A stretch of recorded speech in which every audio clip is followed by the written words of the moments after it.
징기스칸은 코시 고주몽의 후손이다. 태아발의 19대 손이다. 구당소와 신단세 발해를 건국한 대조영의 동생 대아발의 기록이 있습니다.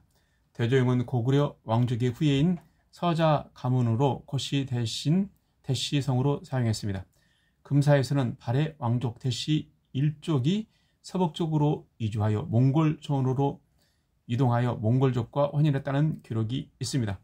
몽골 비사에 따르면 알랑과는 징기스칸의 10대조 할머니입니다.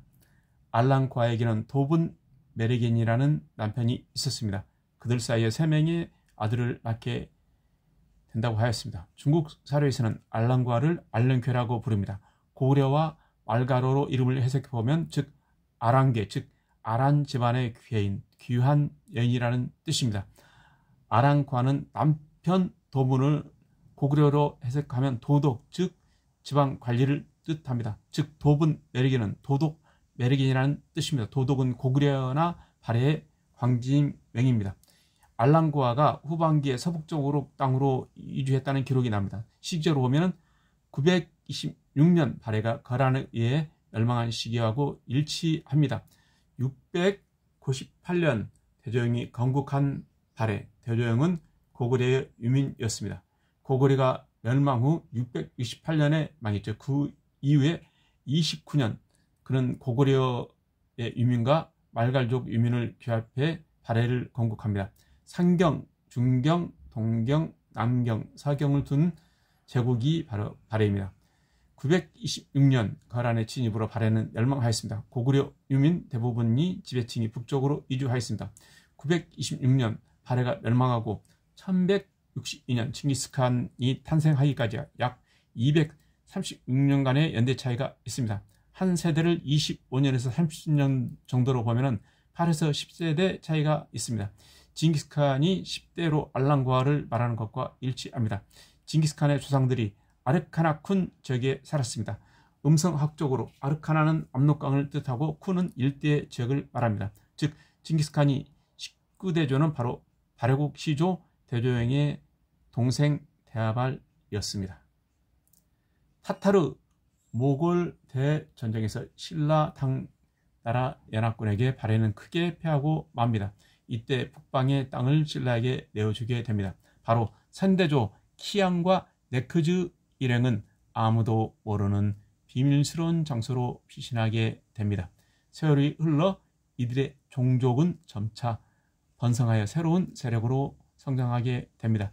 대조영의 아우 대아발의 직계 후손인 대인수 왕은 잃어버린 영토를 찾기 위해 금행이 나서는데 금행은 대조영의 아우 대아발의 4대 손으로 셋째 부할라는 징기스칸의 14대 조였는데 그의 손자인 발해의 대상량이 후 고구려 태봉을 세운 궁예를 도왔습니다. 첫째 아고레 후손인 왕건도 궁예를 도왔습니다. 궁예는 폭정으로 왕건 외족들을 몰살시키고 개성 호족들을 억압했습니다. 결국 왕건은 반란을 일으켜 궁예를 몰아내고 고려를 918년에 건국하게 됩니다.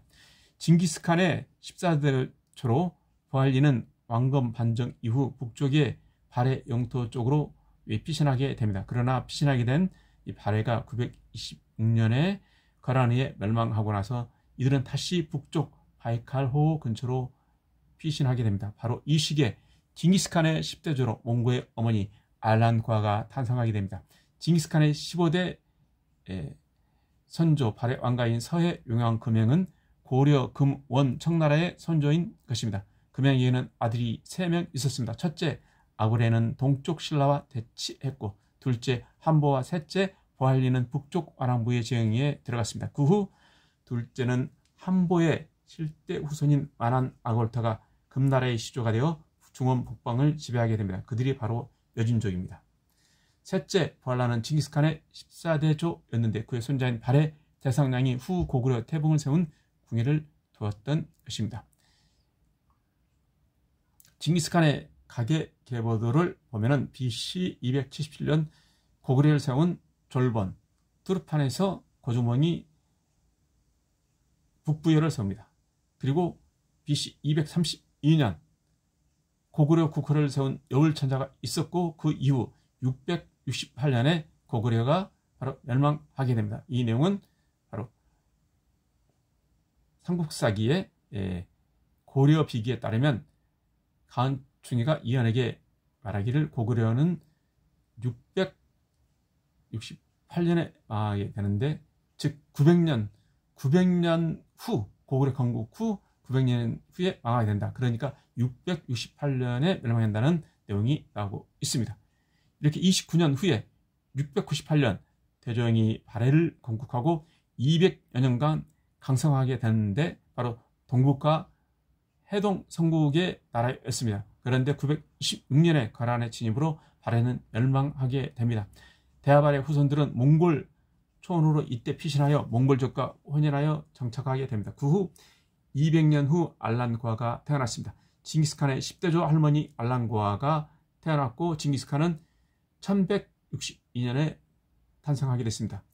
그런데 바야르 이 학자가 이제 카나다에서 연구를 하고 있었는데 일본에서 온 사또 교수가 교토대학에 몽골 왕족의 비밀 족보가 있다고 말을 해서 이 사람 직접 교토대학 가가지고 그 특별 자료실에서 열람을 했는데 17세기에 만주족이 작성한 몽골 왕족 세계라는 문서가 교토대학 특별 자료 열람실에 있다. 그 내용에는 징기스칸의 19대 시조는 대하발에 다하는 기록이 있습니다. 그 문서 계보에는 1대 대하발, 2대 대환, 3대 대승, 4대 진구, 5대 금항, 6대 허알리, 7대 콩고라트, 8대 두미나이, 9대 부카, 10대 바담, 11대 투볼룬, 12대 콰출라, 13대 메넨투눈, 14대 하출라 칸, 15대 바이싱고루, 16대 툰비나이, 17대 카불칸, 18대 바르탄 바토루, 19대